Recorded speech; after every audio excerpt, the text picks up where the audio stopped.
Panginoon, gawin mong ligtas ang aking araw at ng aking pamilya. Panginoon, maraming salamat sa mga bagong blessings na hatid ng araw na ito.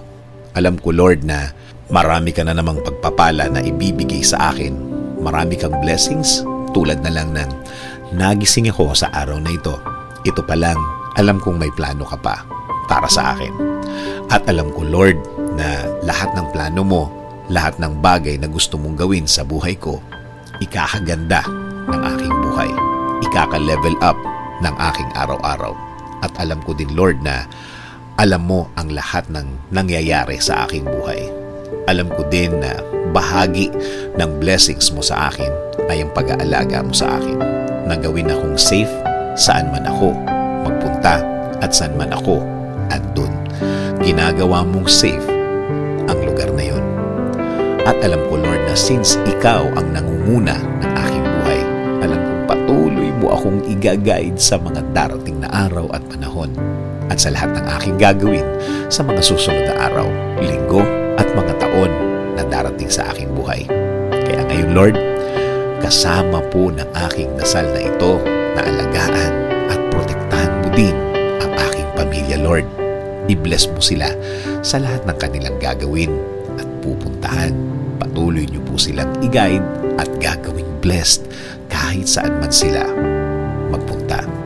At alam ko din, Lord, na meron ka ding magandang plano para sa kanilang mga buhay. Alam kong i-guide mo din sila sa araw na ito at patuloy mo silang babantayan sa lahat ng pagkakataon ng kanilang buhay. Patuloy niyo pong pasukin ang aming mga buhay.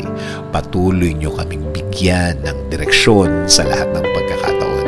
Ilagay niyo po sa aming mga buhay ang mga tamang opportunity sa aming mga daan.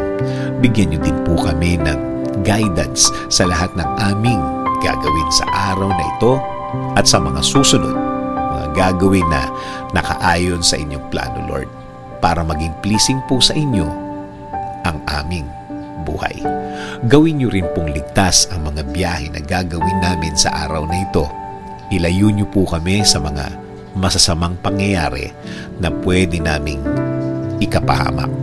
Ilayo niyo rin po kami sa mga taong gumagawa at nagpaplano palagi ng masama sa kanilang mga kapwa. Huwag niyo pong hayaan na matupad ang masamang nasa isip nila. Lord, kayo na din po ang bahala sa aming bayan. Ilayo niyo po ang aming bayan sa kahit na anong sakuna. Paunlarin niyo po ang bansang Pilipinas at lagi niyo pong gawing safe ang lahat ng Pilipino sa mundo. In Jesus' name I pray. Amen. Sabi nga sa Psalms 32:8, I will instruct you and teach you in the way you should go. I will counsel you with my loving eye on you.